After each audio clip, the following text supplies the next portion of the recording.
एमआरबीएच school ठारे 76तम NCC दिवस पालित। गजपति जिला पारलाखेमुंडी स्थित एमआरबीएच स्कूल ठारे आज रविवार दिन 9टा बेले 76तम एनसीसी दिवस पालित हो जाइछि।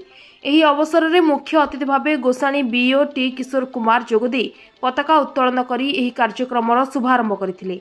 एही परिप्रेक्षी में एनसीसी कैडर माने पैरेड करी आज दिवस पालन करथिले। उक्त कार्यक्रम में स्कूल प्रधान शिक्षयित्री मोनालिसा दास, एएनओ जगन्नाथ पट्टनायक, नाभेल इंचार्ज सोमनाथ दास प्रमुख उपस्थित रही आज एही दिवस संपर्क सूचना प्रदान करथिले।